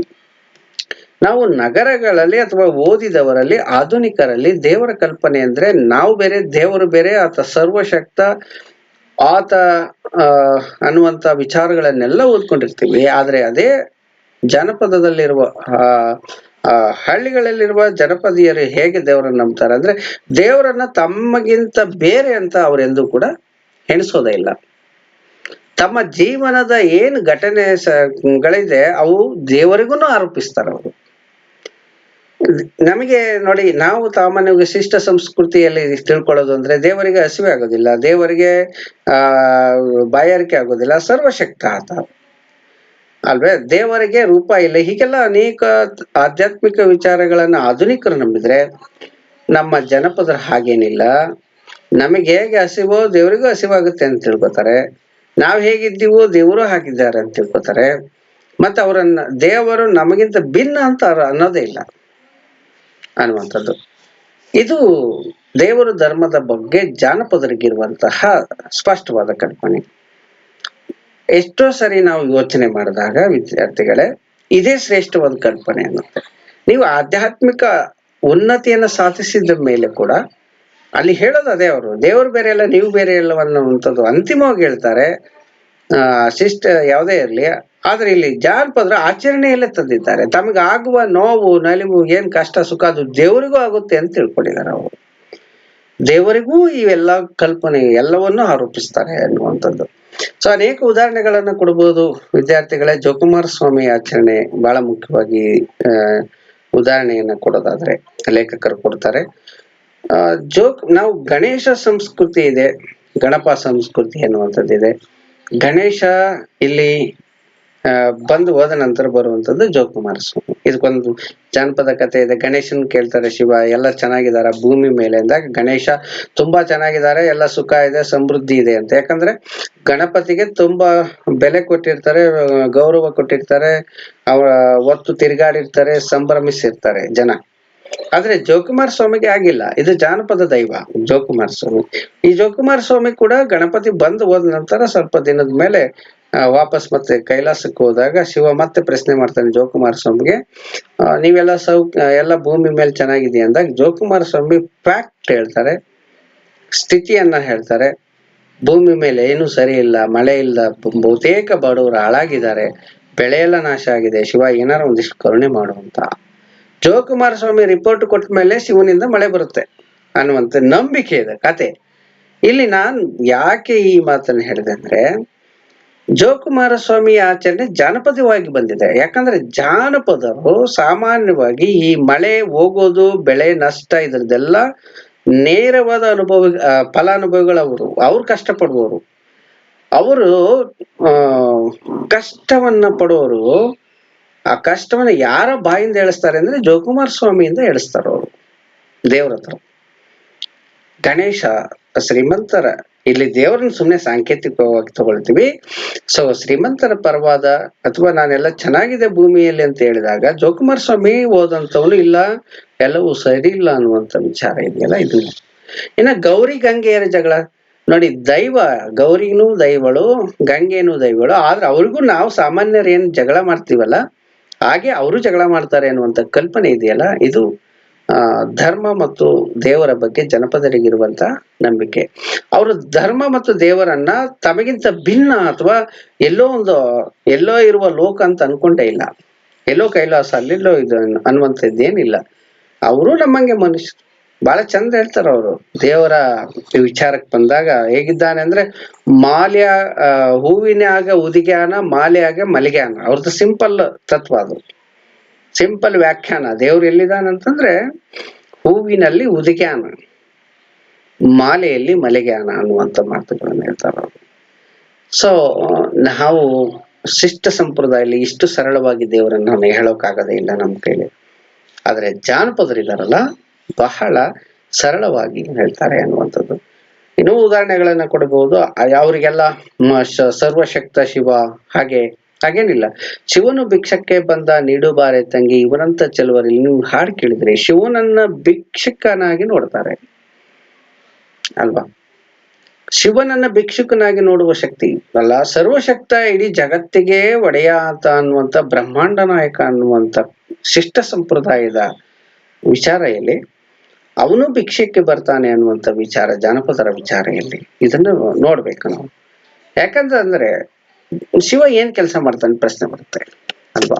ಏನ್ ಕೆಲಸ ಅವನು? ಸ್ಮಶಾನ ಕಾಯ್ತಾನೆ ಅನ್ನೋದು ಗೊತ್ತು ನಮಗೆ. ಮತ್ತೆ ಅವನು ಊಟಕ್ಕೆ ಏನ್ ಮಾಡ್ಕೊಳ್ತಾನೆ ಅನ್ನೋ ಪ್ರಶ್ನೆ ಬರುತ್ತೆ. ಅಲ್ಲಿ ಪಾರ್ವತಿ ಏನ್ ಮಾಡ್ತಿದ್ಲು? ಈಗೆಲ್ಲ ಪ್ರಶ್ನೆಗಳು ಬರ್ತಾ ಹೋಗ್ತವೆ. ಬಂದಾಗ ಜಾನಪದರು ಅಥವಾ ಭಿಕ್ಷೆ ಅವ್ರೇನ್ ಅದಿಲ್ಲ. ಸೊ ದೈವ ಕೂಡ ಅವರಲ್ಲಿ ಸಾಮಾನ್ಯ ಅವರ ಅಣ್ಣ ತಮ್ಮ ಇದ್ದಂಗೆ. ಧರ್ಮವನ್ನು ಅವರು ಬಹಳ ಸರಳವಾಗಿ ಆಚರಿಸ್ತಾರೆ. ಅವರೆಲ್ಲ ಕ್ರಿಟಿಕಲ್ ಮಾಡ್ಕೊಂಡಿಲ್ಲ. ಅವ್ರು ಬಹಳಷ್ಟು ವಿಮರ್ಶಾತ್ಮಕವಾಗಿ ನೋಡೋದು. ನಾವೆಲ್ಲ ಆಧುನಿಕರು ಧರ್ಮಗಳ ವಿಚಾರದಲ್ಲಿ ಬಹಳಷ್ಟು ಏನಾಗಿದ್ದೀವಿ, ಪ್ಯಾನಿಕ್ ಅಂತೀವಲ್ಲ ಆಗಿದ್ದೀವಿ ನಾವೆಲ್ಲ. ನಮಗೆ ಇದನ್ ಮಾಡಿದ್ರೆ ಧರ್ಮ ಅನ್ನುವಂತ ಕಟ್ಟಳೆಗಳಿದೆ. ಜಾನಪದರಿಗೆ ಹಾಗೇನಿಲ್ಲ. ಅವರ ಧರ್ಮ ಮತ್ತು ದೇವರನ್ನ ತುಂಬಾ ಸರಳವಾಗಿ ಅಷ್ಟೇ ಮತ್ತು ಬಹಳ ವೈಚಾರಿಕವಾಗಿ ಅಂತ ಕೂಡ ಹೇಳ್ಬೋದು ನಂಬ್ತಾರೆ. ಜನಪದರು ದೈವವನ್ನು ನಂಬ್ತಾರೆ, ದೇವರನ್ನು ನಂಬ್ತಾರೆ, ಮಾಟ ಮಂತ್ರ ಎಲ್ಲವನ್ನೂ ನಂಬ್ತಾರೆ. ಆದ್ರೆ ತಮಗೇನು ಅನುಭವಗಳಾಗುತ್ತೋ ಅದು ದೇವರಿಗೂ ಆಗ್ಬೇಕು. ಅವ್ರು ನೋಡಿ, ಪಾಂಡವರನ್ನ ಅವರು ಕ್ಷತ್ರಿಯರು ಅಂತ ಒಪ್ಪೋದಿಲ್ಲ, ಅವರು ರೈತರು ಅಂತಾರೆ. ನೀವು ಬಹುಶಃ ಇಡೀ ಕರ್ನಾಟಕದಲ್ಲಿ ಬೆಳೆಗಳು ಬಂದಾಗ 5 ಕಲ್ಲುಗಳನ್ನು ಇಡ್ತಾರೆ, ನೋಡಿರ್ಬೇಕು ನೀವು. 5 ಕಲ್ಲುಗಳನ್ನ ಧಾನ್ಯದ ಒಂದು ಸಂದರ್ಭದಲ್ಲಿ 5 ಕಲ್ಲುಗಳನ್ನು ಇಡ್ತಾರೆ. ಅವಕ್ಕೆ ಸುಣ್ಣ ಹಾಕ್ತಾರೆ, ಸುಣ್ಣ ಬಳಿತಾರೆ, ಅವಕ್ಕೆ ಪೂಜೆಯನ್ನ ಮಾಡ್ತಾರೆ. ಇದು ಪಾಂಡವರ ಪೂಜೆ. ಇದು ಪಾಂಡವರ ಪೂಜೆಯನ್ನ ಮಾಡಿದ್ರೆ ಒಳ್ಳೆ ಬೆಳೆ. ಅವರು ರೈತರು ಅಂತ ತಿಳ್ಕೊತಾರೆ. ನಮ್ಮಲ್ಲಿ 5 ಮುಂದ್ ಕಲ್ಲಕ್ಕಿಟ್ಟು ಒಂದು ಕಲ್ಲನ್ನು ಹಿಂದಕ್ ಬೇರೆ ಇಡ್ತಾರೆ. ನಿಮ್ಗೆ ಅದು ಗೊತ್ತಿದೆಯೋ ಇಲ್ಲ ಗೊತ್ತಿಲ್ಲ ವಿದ್ಯಾರ್ಥಿಗಳೇ, ಕೆಲವು ಕಡೆ ಆಚರಣೆ ಇದೆ. ಬಹುಶಃ ಆ ಕಲ್ಲು ಯಾರ್ದು ಅನ್ನೋದು ಕೂಡ ಜಾನಪದರಿಗೆ ವಿಷಯ ಗೊತ್ತಿದೆ. ಹೀಗೆ ಏನು ಅಂತ ಹೇಳಿದ್ರೆ ಜಾನಪದರು ತಮಗೆ ಬೇಕಾದಂತೆ ತಮ್ಮ ಕಥೆಗಳನ್ನ, ದೇವರುಗಳನ್ನ ಬಹಳ ಸರಳಗೊಳಿಸಿಕೊಂಡಿದ್ದಾರೆ ಧರ್ಮವನ್ನ ಅನ್ನುವಂಥದ್ದನ್ನ ನೋಡ್ಬೋದು. ಇನ್ನ ಜನಪದರ ಜೀವನ, ನಮ್ಮ ಆಧುನಿಕರು ಜೀವನವನ್ನ ಸಂಕೀರ್ಣಗೊಳಿಸ್ಕೊಂಡಿದ್ದಾರೆ ಅನ್ನುವಂಥದ್ದನ್ನ ನೋಡ್ತೀವಿ ನಾವು. ಜೀವನ ಅನ್ನೋದಕ್ಕೆ ಬಹಳವಾದ ಕಷ್ಟಗಳನ್ನ ಅನುಭವಿಸುವಂತ ಒಂದು ಪರಂಪರೆ ಆಧುನಿಕರಲ್ಲಿ ಆದಷ್ಟು ಜಟಿಲವಾಗ್ತಾ ಹೋಗಿದೆ. ಆದ್ರೆ ಅದೇ ನಮ್ಮ ಜಾನಪದರಲ್ಲಿ ಅವ್ರಿಗೆ ಅನೇಕ ಕಷ್ಟಗಳಿದೆ. ಆಧುನಿಕರಿಗೆ ಹೋಲಿಸಿಕೊಂಡ್ರೆ ತುಂಬಾ ಕಷ್ಟಗಳನ್ನು ಅನುಭವಿಸುವವರು ಜನಪದ ಸಂಸ್ಕೃತಿಯಿಂದ ಬಂದಂತವರು. ಈ ಜನಪದ ಸಂಸ್ಕೃತಿಯವರು ಜೀವನವನ್ನ ಹೇಗೆ ತಿಳ್ಕೊಂಡಿದ್ದಾರೆ ಅಂತಂದ್ರೆ ಬಹಳಷ್ಟು ಗೊಂದಲಮಯ ಇಲ್ಲ, ನೇರವಾಗಿರ್ತಾರೆ, ಸುಲಭವಾಗಿರ್ತಾರೆ, ಸ್ಪಷ್ಟವಾಗಿರ್ತಾರೆ. ಯಾವ ಆಸೆ, ಅವ್ರ ಕಲ್ಪನೆಯ ಜೀವನವೇ ಬಹಳ ಸುಂದರವಾದದ್ದು. ಜೀವನ ಅಂದ್ರೆ ಅವ್ರಿಗೆ ಒಂದು ಸ್ಪಷ್ಟವಾದಂತ ಒಂದು ನಿಲುವಿದೆ ಅವ್ರಿಗೆ ಅನ್ನುವಂಥದ್ದು. ಸ್ವೀಕಾರ ಯೋಗ್ಯರ ಸ್ವೀಕಾರ ಮಾಡ್ತಾರೆ ಜೀವನವನ್ನ. ಕಷ್ಟ ಬಂದೈತೆ ಅಂತ ಅಂದು ಕೂಡ ಕೊರಗಲ್ಲ. ಅದೇ ಆಧುನಿಕರು ನೋಡಿ, ಜೀವನವನ್ನ ಎಷ್ಟೋ ಸಂದರ್ಭದಲ್ಲಿ ಆಧುನಿಕರು ನಿರಾಕರಿಸಿ ತಮ್ಮ ಜೀವನವನ್ನೇ ಅಂತ್ಯಗೊಳಿಸಿಕೊಳ್ಳುವಂತ ಉದಾಹರಣೆಗಳು ಆಧುನಿಕರಲ್ಲಿ ಜಾಸ್ತಿ ಆಗ್ತಿದೆ. ಆದ್ರೆ ಜಾನಪದರು ಬಂದದ್ದನ್ನು ಅನುಭವಿಸ್ಬೇಕು. ಅವ್ರು ಬಹಳ ತತ್ವ ಮತ್ ಬರುತ್ತೆ ಇಲ್ಲಿ. ಪಾಲಿಗೆ ಬಂದಿದ್ ಪಂಚಾಮೃತ, ಈಗ ಒಗಟ್ಟು ಹೇಳುತ್ತೆ, ಅವರು ಜೀವನವನ್ನ ಸ್ವೀಕರಿಸ್ತಾರೆ ಎನ್ನುವಂಥದ್ದು. ಇನ್ನು ಜನಪದ ವಸ್ತುಗಳನ್ನ ನೋಡೋದಾದ್ರೆ, ಏನ್ ಜನಪದ ಸಾಹಿತ್ಯ ಕಥೆಯಲ್ಲಿ ಏನ್ ತಗೋತಾರೆ ಅಂತಂದ್ರೆ, ಬಹಳ ಮುಖ್ಯವಾಗಿ ಜನಪದರದ್ದು ಭಾವನಾ ಪ್ರಪಂಚ. ಅವ್ರಿಗೆ ಬಹಳ ಇಷ್ಟ ಆಗಂತದ್ದು ಕುಟುಂಬದ ಆಚಾರ ವಿಚಾರಗಳು, ಸುಖ ಸಂತೋಷ ಸಂದರ್ಭಗಳು, ಗಂಡ ಹೆಂಡಿರ ಜಗಳಗಳು, ಅಣ್ಣ ತಮ್ಮಂದಿರು, ಇಲ್ಲಿ ಯಾವುದು ಮುಚ್ಚುಮರೆ ಇಲ್ಲ, ನೇರ ಇರ್ತದೆ ಅನ್ನುವಂಥದ್ದು. ಜಗಳಗಳು, ತಾಯಿಯ ಮಹತ್ವ, ತವರಿನ ಮಹತ್ವ, ಅತ್ತಿಗೆ ಮಾವ ಅಣ್ಣ ತಮ್ಮ ಸಂಬಂಧಗಳು, ಇದೆಲ್ಲ ಜನಪದ ಸಾಹಿತ್ಯ ಆಗಿದೆ. ಒಂದೊಂದಕ್ಕೂ 100 ಉದಾಹರಣೆಗಳು ಕೊಡ್ಬೋದು, ಅಷ್ಟೊಂದು ಸುಂದರವಾಗಿ ಬರೆದಿದ್ದಾರೆ ಅವರು. ಶಿಷ್ಟ ಸಂಪ್ರದಾಯ, ಸ್ತ್ರೀಯರನ್ನು ತರತಮ ಭಾವನೆಯಿಂದ ನೋಡಿದರೆ ಜನಪದ ಸಂಸ್ಕೃತಿಯ ಮೂಲವೇ ಸ್ತ್ರೀಯರಾಗಿದ್ದಾರೆ. ಇದು ಬಹಳ ಮುಖ್ಯ. ನಮ್ಮ ಆಧುನಿಕ ಸಾಹಿತ್ಯ ನಮ್ಮ ಗ್ರಾಂಥಿಕ ಸಾಹಿತ್ಯದಲ್ಲಿ ಮಹಿಳಾ ಸಾಹಿತಿಗಳೇ ಕಡಿಮೆ. ಇತ್ತೀಚೆಗೆ ಮಹಿಳಾವಾದ, ಇತ್ತೀಚಿನ ಆಧುನಿಕ ಪ್ರಭಾವದಿಂದ ಸ್ವಲ್ಪ ಮಹಿಳೆಯರು ಕಾಣಿಸ್ಕೊಂಡಿದ್ದಾರೆ. ಆದ್ರೆ ನೀವು ಪಂಪರನ್ನಾದಿಗಳಿಂದ ನೋಡ್ತಾ ಬಂದ್ರೆ ನಾವು ಮಹಿಳೆಯರನ್ನ ದೂರ ಇಟ್ಟಿದ್ದೀವಿ ಸಾಹಿತ್ಯದಲ್ಲಿ. ಆದ್ರೆ ಜನಪದರಿದಾರಲ್ಲ, ಆ ಸಾಹಿತ್ಯದ ಮೂಲವೇ ಮಹಿಳೆಯರು. ಅವರೇ ಸೃಷ್ಟಿ ಮಾಡಿದಂಥದ್ದು, ಅವರವೇ ಕಥೆಗಳು ಅನ್ನುವಂಥದ್ದು. ಬಹಳ ಮುಖ್ಯವಾಗಿ ಸ್ತ್ರೀ ಪುರುಷ ಭೇದ ಭಾವ ಇದ್ರೂ ಕೂಡ ಅಲ್ಲಿ ಒಂದು ಹೊಂದಾಣಿಕೆ ಇದೆಯಲ್ಲ, ಅದು ಬಹಳ ಮುಖ್ಯ ಆಗುತ್ತೆ ಜನಪದರಲ್ಲಿ ಅನ್ನುವಂಥದ್ದನ್ನು ನೋಡ್ಬೋದು. ಇನ್ನ ತಾಯಿ ತವರು ಇವಂತ ವಿಚಾರ ನೂರಾರು ಪದ್ಯಗಳನ್ನ ಕೇಳ್ಬಿಟ್ಟಿದ್ದೀರಿ ವಿದ್ಯಾರ್ಥಿಗಳೇ. ಇವನ್ನೆಲ್ಲ ನೋಡೋದಾದ್ರೆ ಒಟ್ಟಿನಲ್ಲಿ ಜನಪದರದ್ದು ಭಾವನಾ ಪ್ರಪಂಚ. ಭಾವಜೀವಿಗಳು ಅವರು ಸರಳವಾಗಿ ತಮ್ಮ ಭಾವನೆಗಳನ್ನ ತಮ್ಮ ಸಾಹಿತ್ಯದ ಮುಖಾಂತರ ಅಭಿವ್ಯಕ್ತಿಯನ್ನು ಮಾಡ್ತಾರೆ ಎನ್ನುವಂಥದ್ದು. ಜಾನಪದ ಮತ್ತು ಬಂಡಾಯ ಅನ್ನುವಂಥದ್ದು ಬಹಳ ವಿಶೇಷವಾದದ್ದು. ಇದು ಇಷ್ಟು ಸರಳವಾಗಿದ್ರು ಕೂಡ ಆ ಸರಳತೆಯಲ್ಲಿ ಕೂಡ, ಆಮೇಲೆ ಬಹಳ ಮುಖ್ಯವಾಗಿ ತಮ್ಮ ಆಚರಣೆ ಇದರಲ್ಲಿ ಕೂಡ ಅವರಲ್ಲಿ ಬಂಡಾಯ ಕೂಡ ಇದೆ. ಅವರು ಲೌಕಿಕವಾದ ಭೌಗಿಕವಾದ ಅಥವಾ ಏನು ಈ ಒಂದು ಆಡಳಿತ ವರ್ಗ ಅಂತಕ್ಕಂಥದ್ದು ಪ್ರಭುತ್ವ ಅನ್ನೋದು ಇದೆಯಲ್ಲ, ಅದನ್ನು ಅಷ್ಟು ಸುಲಭವಾಗಿ ಒಪ್ಕೊಂಡ್ಬಿಡೋದಿಲ್ಲ ಒಬ್ಬರ ಜನಪದರು, ಅದನ್ನು ವಿರೋಧಿಸ್ತಾರೆ. ಸರ್, ನೀವು ಅನೇಕ ಕಥೆಗಳನ್ನು ಕೇಳಿ ಅಲ್ಲಿ ರಾಜನಾದವನು ಅರ್ಧ ರಾಜ್ಯವನ್ನ ಕಳ್ಕೊಳ್ಳೋದು, ಯಾರಿಗೋ ಒಬ್ಬ ಬಡವನಿಗೆ ಆ ರಾಜ್ಯ ಸಿಗುವಂಥದ್ದು ಅಲ್ವಾ? ಎಷ್ಟೇ ಕಥೆಗಳು ಪ್ರಾರಂಭ ಆಗ್ಲಿ. ಆಮೇಲೆ ಬಹಳ ಮುಖ್ಯವಾಗಿ ಅಲ್ಲಿ ಯಾರನ್ನ ಅವರು ತಮ್ಮ ಹೀರೋಗಳು ಅನ್ಕೋತಾರೆ ಅಂತಂದ್ರೆ, ತಮ್ಮ ನಾಯಕ ಅಂತ ಅನ್ಕೋತಾರೆ ಅಂದ್ರೆ, ಯಾರು ಬಡವ ಇದಾನೋ ಅಲ್ವಾ, ಯಾರು ಅಶಕ್ತನಿದಾನೋ, ಇವನ್ನು ನಾವು ವಿಕಲಚೇತನರು ಕೂಡ ನಮ್ಮ ಜನಪದ ಕಾವ್ಯದಲ್ಲಿ ಮಹಾ ಏನಕ್ಕಾರೆ ಅಂದ್ರೆ ನಾಯಕರಾಗ್ತಾರೆ ಅನ್ನುವಂಥದ್ದು. ಇನ್ನು ಬಲಿಷ್ಠವಾದ ರಾಜ, ಮಂತ್ರಿ, ಪುರೋಹಿತ ಇವರಿಗೆ ಸೋಲೆ ಆಗೋದು ಜನಪದ ಕಥೆಯಲ್ಲಿ. ಇದನ್ನ ಚೆನ್ನಾಗಿ ಗುರುತಿಸ್ತಾರೆ ರಂಗಾರೆಡ್ಡಿ ಕೋಡಿರಾಂಪುರ. ಹಾಗಾಗಿ ಎಲ್ಲೋ ಒಂದು ಕಡೆಗೆ ಜನಪದರಿಗೆ ಈ ವ್ಯವಸ್ಥೆಯ ವಿರುದ್ಧದ ಹೋರಾಟದ ಮನೋಭಾವ ಇದೆ ಅನ್ನುವಂಥದ್ದನ್ನ ಇದರಲ್ಲಿ ಗುರುತಿಸ್ತಾರೆ. ದೀನ ದಲಿತರಾಗಿರುವಂಥದ್ದು, ಬಡವರಾಗಿರುವಂತವರನ್ನ ಈ ಜನಪದ ಸಾಹಿತ್ಯದಲ್ಲಿ ಏನ್ ಮಾಡ್ತಾರೆ ಅಂತ ಹೇಳಿದ್ರೆ ನಾಯಕರಾಗಿ ಮೆರೆಸ್ತಾರೆ. ಅದೇ ನಾಯಕನಾಗಿದ್ದ ಅಥವಾ ಪ್ರಭುತ್ವವನ್ನು ಹೊಂದಿದ್ದವನನ್ನ ಎಲ್ಲವನ್ನು ಕಳೆದುಕೊಂಡು ಆತನನ್ನ ಹೀಯಾಳಿಸುವುದು, ಬೈಯುವುದು ಕೂಡ ಜನಪದದಲ್ಲಿ ಇದೆ ಅನ್ನುವಂಥದ್ದನ್ನ ನೋಡೋದಾದ್ರೆ, ಎಲ್ಲೋ ಒಂದ್ ಕಡೆ ಜನಪದ ಸಾಹಿತ್ಯದಲ್ಲಿ ಬಂಡಾಯದ ಅಂಶಗಳಿದೆ ಅನ್ನೋದನ್ನ ಅವ್ರು ಗುರುತಿಸ್ತಾರೆ. ಬಹಳ ಮುಖ್ಯವಾಗಿ ಜನಪದ ಸಾಹಿತ್ಯದ ಮುಖ್ಯ ಒಂದು ನೈತಿಕತೆ ಅನ್ನುವಂಥದ್ದು. ಸಾಮಾನ್ಯವಾಗಿ ಈ ಸ್ವರೂಪ ನೈತಿಕ ಸ್ವರೂಪವನ್ನು ಒಳಗೊಂಡಂಥದ್ದು ಅನ್ನುವಂಥದ್ದು. ಅವರ ಅನೇಕ ರಚನೆಗಳು ನೀ ಹೀಗೆ ಬಾಳ್ಬೇಕು, ಬಾಳಿದ್ರೆ ನಿನ್ಗೆ ಒಳ್ಳೇದಾಗುತ್ತೆ ಅನ್ನುವಂತ ನೈತಿಕ ನಿಯಮಗಳನ್ನ ಬಹಳ ವ್ಯವಸ್ಥಿತವಾಗಿ ಕಲಿಸ್ಕೊಂಡು ಬರೋ ಅಂಥದ್ದನ್ನ ನೋಡ್ಬೋದು ನಾವು. ತಿಳಿಗೇಡಿ ನನ್ನ ತಮ್ಮ ಅಡೆದವನ ಬೈಬೇಡ, ತಿಳಿಗೇಡಿ ನನ್ನ ತಮ್ಮ ಬಾಳ ದಿನದಾಕಿ ಅಡೆದವಗ ಬೈದಾರ, ಬಾಳ ಮರಿಗಾಳ ಮನದಾಗ. ಎಷ್ಟ್ ಜನಪದ. ಅವ್ವ ಆಕಿ ಹಿರಿಯಾಕಿ ಬಾಳ ದಿನದಾಕಿ ವಯಸ್ಸಾಗೈತ ಅವಳಿಗೆ ಬೈಬೇಡ, ಆಕಿ ನೊಂದ್ಕೊಂತಾಳೆ. ನೋಡಿ, ಇಲ್ಲಿ ಬಹಳ ಮುಖ್ಯ, ನೊಂದ್ಕೊಂತಾಳ ಅಷ್ಟೇ, ಮಾತಾಡೋದಿಲ್ಲ ವಾಪಸ್. ಮಗ ಬೈದ್ರೆ ತಾಯಿ ವಾಪಸ್ ಬೈಯೋದಿಲ್ಲ, ಏನ್ ಮಾಡ್ತಾಳೆ, ಒಳಗಡೋಗೆ ನೊಂದ್ಕೋತಾಳೆ. ಅದಕ್ಕಾಗಿ ಹೇಳ್ತಾಳೆ, ತಿಳಿಗೇಡಿ ನನ್ನ ತಮ್ಮ ಹಡೆದವುಗ ಬೈಬ್ಯಾಡ, ಬಹಳದಿಂದಾಕಿ ಬೈದ್ರೆ ಮನದಾಗ ಮರುಗ್ಯಾಳ. ಇದು ನೀತಿಯುತ ಭಾವ. ಅಣ್ಣರಿಗೆ ಬೆಲೆ ಕೊಡಿ, ಹಿರಿಯರಿಗೆ ಬೆಲೆ ಕೊಡಿ. ತಂದೆಯ ನೆನೆದಾರ ತಂಗಾಳ ಬಿಸಿ ಆಯ್ತು, ಗಂಗಾದೇವಿ ನನ್ನ ಹಡೆದವನ ನೆನೆದಾರ ಮಾಸಿದ ತೆಲಿಗೆ ಮಡಿಯಾಯ್ತು. ತಂದೆಗೆ ಗೌರವವನ್ನು ಕೊಡಿ. ಹೀಗೆ ಜನಪದರು ಒಂದು ನೈತಿಕವಾದ ಜೀವನವನ್ನು ನಡೆಸಿದಂಥವರು ಅನ್ನುವಂಥದ್ದನ್ನ ನಾವು ನೋಡ್ಬೋದು ಅನ್ನುವಂಥದ್ದು. ಸೊ ಇದು ಗಂಡ ಹೆಂಡತಿ ಸಂಬಂಧಗಳಲ್ಲಿ ಏಕಪತ್ನಿ ವೃತಸ್ಥನಿಗೆ ಬೆಲೆ ಜಾಸ್ತಿ ಜನಪದರಲ್ಲಿ. ಸೊ ಅವೆಲ್ಲ ವಿಚಾರಗಳನ್ನ ಅವರು ಕೊಡ್ತಾ ಹೋಗ್ತಾರೆ. ಹಾಗಾಗಿ ನೈತಿಕ ಸ್ವರೂಪ ಇದೆ. ನಾವು ಈ ಜಾನಪದದ ಈ ಅಧ್ಯಯನ, ಈ ಅಧಿವೇಶನದಲ್ಲಿ ನೋಡ್ತಾ ಬಂದಂತೆ ನಾವು ಮೊದಲಿನಿಂದ ಅಂಶಗಳನ್ನು ಗುರುತಿಸಿ ಬಂದ್ವಿ. ಜಾನಪದಕ್ಕೆ ತನ್ನದೇ ಆದ ತಾತ್ವಿಕತೆ ಇದೆ, ತನ್ನದೇ ಆದ ಸಂಸ್ಕೃತಿ ಇದೆ, ಧರ್ಮ ಇದೆ, ತನ್ನ ಜೀವನ ಇದೆ, ತನ್ನದೇ ಆದ ಒಂದು ವಸ್ತು, ಜನಪದ ವಸ್ತುನೇ ಇದೆ. ಅವ್ರಿಗೆ ತನ್ನದೇ ಆದ ಒಂದು ನೈತಿಕ ಪ್ರಪಂಚ ಇದೆ ಅಲ್ವಾ, ಭಾವನಾ ಪ್ರಪಂಚ ಇದೆ. ಸೊ ಇಷ್ಟೆಲ್ಲ ಆಧಾರದ ಮೇಲೆ ಜಾನಪದದ ಸಾಮಾನ್ಯ ಲಕ್ಷಣಗಳನ್ನ ನಾವು ಗುರುತಿಸ್ಬೋದು. ಏನಂತ ಹೇಳಿದ್ರೆ ಇಷ್ಟಲ್ಲದೆ, ಸ್ವರೂಪ ಅಲ್ಲದೆ ಲಕ್ಷಣಗಳನ್ನು ಕೂಡ ಗುರುತಿಸ್ಬೋದು. ಕಂಠಸ್ಥ ಸಂಪ್ರದಾಯ ಇರುತ್ತೆ, ಸಾಮೂಹಿಕ ಪುನರ್ ಸೃಷ್ಟಿ ಆಗುತ್ತೆ.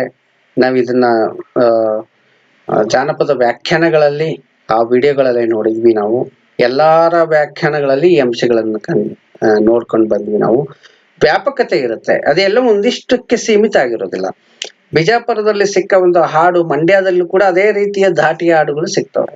ಮತ್ತೆ ನೋಡಿ, ಕನೆಕ್ಟಿವಿಟಿ ಅನ್ನೋದು ಅವತ್ತೇ ಹೇಗಿತ್ತು, ಹೇಗೆ ಅಲ್ಲಿಗೆ ಹೋಯ್ತು ಕತೆ, ಹೇಗೆ ಅಲ್ಲಿಗೆ ವ್ಯಾಪಕವಾಗಿ ಸಿಗ್ತವೆ ಇವೆಲ್ಲ. ಇದೇ ಕನ್ನಡದ ಕಥೆಯ ಸ್ವರೂಪವುಳ್ಳದ್ದು ಬೇರೆ ರಾಜ್ಯಗಳಲ್ಲೂ ಸಿಗ್ಬೋದು. ಇದು ಬಹಳ ಆಶ್ಚರ್ಯಕರವಾದದ್ದು, ವ್ಯಾಪಕತೆ ಇರುತ್ತೆ, ಸಜೀವವಾದದ್ದು. ಜಾನಪದದ ಲಕ್ಷಣ ಏನಂದ್ರೆ ಸಜೀವತೆ. ಸಾಮಾನ್ಯವಾಗಿ ಒಂದು ಹಾಡು ಹೇಳ್ತಾರೆ ಅಂತ ಹೇಳಿದ್ರೆ ಅದಕ್ಕೆ ಹಿನ್ನೆಲೆಯಾಗಿ ಒಂದು ಕ್ರಿಯೆ ಕೂಡ ನಡೀತಿರ್ಬೇಕು. ಯಾರ ತಾಯಿ ಜಗಳ ಆಡ್ತಾಳೆ ಅಂತಂದ್ರೆ ಅವಾಗ ಅದು ಸಜೀವ ಅನ್ಸುತ್ತೆ ಅದು ಅಲ್ವಾ. ಬೀಸುಕಲ್ಲಿನ ಪದಗಳಿದೆ ಅಂದ್ರೆ ಬೀಸ್ಕೋ ಅಂತ ಹೇಳುವಂಥದ್ದು, ಒಂದು ಕ್ರಿಯೆ, ಒಂದು ಆಕ್ಷನ್ ಜೀವಂತವಾಗಿರುವಂಥದ್ದು. ಕೆಲವು ಹಾಡುಗಳನ್ನ ಸುಮ್ನೆ ಹೇಳಕ್ ಬರೋದಿಲ್ಲ ನಮ್ಗೆ, ಅದನ್ನ ಕ್ರಿಯೆ ಮಾಡೇ ಹೇಳ್ಬೇಕು. ಆ ತರ ಇದು ಹಾಡುಗಳಿದಾವೆ ಅನ್ನುವಂಥದ್ದು. ಪರಂಪರೆಯಿಂದ ಬಂದಿದ್ದು ಈ ಪದಗಳನ್ನು ಬಳಸ್ತೀವಿ. ಸರಳತೆ, ಸ್ಪಷ್ಟತೆ. ನಿಗೂಢವಾಗಿ ಏನನ್ನೋ ಸೇರಿಸಿ ಜಾನಪದರು ಸಾಹಿತ್ಯ ರಚನೆ ಮಾಡೋದಿಲ್ಲ, ಬಹಳ ಸರಳವಾಗಿರ್ತವೆ, ಅರ್ಥ ಮಾಡ್ಕೊಳ್ಳುವಂಥದ್ದು. ಪರಿವರ್ತನಾಶೀಲತೆ. ಎಷ್ಟೋ ಹಾಡುಗಳು ಬದಲಾವಣೆ ಅಂತ ಬರ್ತವೆ. ನಾವು ಕೆರೆಗೆ ಹಾರ ಅನ್ನುವಂಥ ಪದ್ಯವನ್ನು ತಗೊಂಡಾಗ ಅದು ಅನೇಕ ಪರಿವರ್ತನೆಯನ್ನು ಹೊಂದಿ ಬಂದಿರೋದನ್ನ ನೋಡ್ತೀವಿ ನಾವು. ವಿಶ್ವ ಮಾಲೀಕತ್ವ. ಯಾರು ಒಡೆಯರು, ಯಾರು ಸೃಷ್ಟಿಗೆ, ಈ ಜಾನಪದದ ಈ ಇಷ್ಟೆಲ್ಲ ಅಗಾಧವಾದ ಸಾಹಿತ್ಯ ಸೃಷ್ಟಿ ಅಥವಾ ಕಲೆಯ ಸೃಷ್ಟಿಗೆ ಒಡೆಯರು ಯಾರು ಅಂದ್ರೆ ವಿಶ್ವ ಮಾಲೀಕತ್ವ. ನಾನೇ ನಂದಿದು ಅಂತ ಯಾರು ಹೋಗಂಗೆ ಇಲ್ಲ, ನಂದಿದು ಅಂತ ಕಾಪಿರೈಟ್ ತಗೊಳಂಗೆ ಇಲ್ಲ. ಇಡೀ ವಿಶ್ವದೇ ಇದರ ಲೀಡರ್, ವಿಶ್ವವೇ ಅನುಭವಿಗಳು ಅನ್ನುವಂಥದ್ದು. ಎಲ್ಲರ ಸಾಮಾನ್ಯ ಒಪ್ಪಿಗೆ ಇರುತ್ತೆ, ಆಮೇಲೆ ಜನಪ್ರಿಯ ಪರಂಪರೆಗಳ ಭಂಡಾರವಾಗಿರುತ್ತೆ ಅನ್ನುವಂಥದ್ದು ಲಕ್ಷಣಗಳನ್ನು ನೋಡಿ. ಸೊ ವಿದ್ಯಾರ್ಥಿಗಳೇ, ನಾವೀಗ ವಸ್ತುನಿಷ್ಠ ಒಂದು ಮೌಲ್ಯಮಾಪನ ನೋಡೋಣ. ಫೋಕ್ಲೋರ್ ನಲ್ಲಿನ ಲೋರ್ ಪದದ ಸಂವಾದಿ ಪದ ಏನು ಅನ್ನೋದು ಈಗಾಗಲೇ ನಿಮಗೆ ತಿಳಿಸಿದಂತೆ ಸಂಸ್ಕೃತಿ ಅನ್ನೋದು ಅದರ ಬಹಳ ಮುಖ್ಯವಾದ ಅರ್ಥ ಅನ್ನುವಂಥದ್ದು. ತಿಳಿವು ಅನ್ನೋದು ಕೂಡ ಅರ್ಥ ಇದೆ, ಜ್ಞಾನ ಅನ್ನೋದು ಇದೆ, ಸಂಸ್ಕೃತಿ ಅನ್ನೋ ಅರ್ಥ ಕೂಡ ಇದೆ. ಹೆಚ್ಚು ಕಮ್ಮಿ ಸಂಸ್ಕೃತಿ, ತಿಳಿವು, ಜ್ಞಾನವೂ ಕೂಡ ಆಗಿರುತ್ತೆ ಅನ್ನುವಂಥದ್ದನ್ನ ನೋಡ್ತೀವಿ. ಜಾನಪದ ಸಂಸ್ಕೃತಿಯು ಬಹಳ ಸಂಕೀರ್ಣವಾಗಿದೆ, ಏಕಕರ್ತೃಕವಾದದ್ದು, ಬಹುಕರ್ತೃಕವಾದದ್ದು, ಪ್ರೌಢವಾದದ್ದು. ನಿಮ್ಗೆ ಈಗಾಗಲೇ ನಾನು ಸ್ಪಷ್ಟವಾಗಿ ಏಕಕರ್ತೃಕವಾದದ್ದು ಪ್ರೌಢ ಸಂಸ್ಕೃತಿ, ಜಾನಪದ ಅಲ್ಲ. ಸಂಕೀರ್ಣವಾದದ್ದು ಕೂಡ ಅದೇ. ಮತ್ತೆ ಈಗ ಯಾವ್ದು ಸರಿಯಾದ ಉತ್ತರ ಅಂತ ಹೇಳಿದ್ರೆ ಬಹುಕರ್ತೃಕ ಅನ್ನುವಂಥದ್ದು ಸರಿಯಾದ ಉತ್ತರ. ಜನಪದರ ದೇವರು ಅಲೌಕಿಕರು, ಸಾಮಾನ್ಯರು, ಅತೀಂದ್ರಿಯರು, ನಿಗೂಢರು ಅನ್ನುವಂಥದ್ದು. ಈಗಾಗಲೇ ನಿಮ್ಗೆ ಹೇಳಿದೆ, ನಾವು ಆಧುನಿಕರು ಅಥವಾ ಆಧುನಿಕ ಇತ್ತೀಚಿನ ಸಮಾಜ ಸೃಷ್ಟಿ ಮಾಡ್ಕೊಂಡಿರೋದು ದೇವರ ಬಗ್ಗೆ ಒಂದು ಅಲೌಕಿಕ ಭಾವನೆ, ಅತೀಂದ್ರಿಯ, ನಿಗೂಢ ಅನ್ನುವಂಥದ್ದನ್ನ ನಾವು ಮಾಡ್ಕೊಂಡಿದ್ವಿ. ಆದ್ರೆ ಜನಪದರು ತಮ್ಮ ಜೊತೆಗೆ ದೇವರನ್ನು ಕೂಡ ಸಾಮಾನ್ಯ ಅಂತಾನೆ ತಿಳ್ಕೊಳ್ತಾರೆ. ಸಾಮಾನ್ಯ. ಜನಪದ ಸಾಹಿತ್ಯವು ಅಲಂಕಾರಿಕವಾದದ್ದು, ಆಧುನಿಕವಾದದ್ದು, ಪ್ರೌಢವಾದದ್ದು, ಬಂಡಾಯ ಸ್ವರೂಪದ್ದು ಅನ್ನುವಂಥದ್ದು. ವಿದ್ಯಾರ್ಥಿಗಳೇ, ಅಲಂಕಾರಿಕವಾದದ್ದು ಅದು ಬಹುಶಃ ನಾವು ಕಾವ್ಯದಲ್ಲಿ ನೋಡ್ತೀವಿ. ಆ ಕಾವ್ಯ ಈ ಪ್ರೌಢ ಶಿಷ್ಟ ಸಾಹಿತ್ಯದಲ್ಲಿ ಇದೆಲ್ಲ ಬರುತ್ತೆ, ಅಲಂಕಾರ ಇರ್ಲೇಬೇಕು ಅನ್ನೋದು ಬರುತ್ತೆ. ಆದ್ರೆ ಜನಪದರಿಗೆ ಹಂಗೇನಿಲ್ಲ, ಅವರು ಸಾಮಾನ್ಯವಾಗಿ ಸರಳವಾಗಿ ಬರೀತಾರೆ ಅನ್ನುವಂಥದ್ದು. ಆಧುನಿಕವಾದದ್ದಂತೂ ಆಗಕ್ ಸಾಧ್ಯ ಇಲ್ಲ, ಪ್ರೌಢವಾದದ್ದು ಅಲ್ಲ. ಆದ್ರೆ ಬಂಡಾಯ ಸ್ವರೂಪ ನಾವು ಈಗಾಗಲೇ ಗುರುತಿಸಿದ್ವಿ, ಜನಪದದಲ್ಲಿ ಬಂಡಾಯದ ಅಂಶಗಳಿವೆ ಅನ್ನುವಂಥದ್ದು. ಹಾಗೆ ಬಂಡಾಯ ಸ್ವರೂಪದ್ದು. ಜನಪದ ಸಾಹಿತ್ಯದಲ್ಲಿರುವ ಬಂಡಾಯ ಗುಣವನ್ನು ಗುರುತಿಸಿದ ಜಾನಪದ ವಿದ್ವಾಂಸರು ದೇಜಗಾಂವ್, ಸಿಂಪಿಲಿಂಗಣ್ಣ, ರಂಗಾರೆಡ್ಡಿ ಕೋಡಿರಾಂಪುರ, ಗೋರು ಚನ್ನಬಸಪ್ಪ. ಸರಿಯಾದ ಉತ್ತರ ರಂಗಾರೆಡ್ಡಿ ಕೋಡಿರಾಂಪುರ ಅನ್ನುವಂಥದ್ದು. ಸೊ ಇಷ್ಟನ್ನ ನೋಡಿದ ಮೇಲೆ ವಿದ್ಯಾರ್ಥಿಗಳೇ, ಪರಾಮರ್ಶನ ಗ್ರಂಥಗಳಿದೆ, ನೋಡ್ಕೊಡಿ. ಈ ಗ್ರಂಥಗಳನ್ನ ಆದಷ್ಟು ತರಿಸ್ಕೊಳ್ಳಿ. ಜೊತೆಗೆ ಈ ಒಂದು ವಿಡಿಯೋ ನೋಡಿದ್ಮೇಲೆ ನಿಮ್ಗೆ ಸಂದೇಹಗಳಿದ್ದರೆ ಯೂಟ್ಯೂಬ್ ನಲ್ಲಿ ಇದು ಅಪ್ಲೋಡ್ ಇರುತ್ತೆ, ತಕ್ಷಣ ನೀವು ಕಾಮೆಂಟ್ ಮಾಡಿ, ನಂತರ ನಾವು ಅದಕ್ಕೆ ಪರಿಹಾರವನ್ನು ಕೊಡೋ ಪ್ರಯತ್ನವನ್ನು ಮಾಡ್ತೀವಿ ಅನ್ನುವಂಥದ್ದನ್ನ ಹೇಳ್ತಾ ಧನ್ಯವಾದಗಳು ವಿದ್ಯಾರ್ಥಿಗಳೇ ಅನ್ನುವಂಥದ್ದು.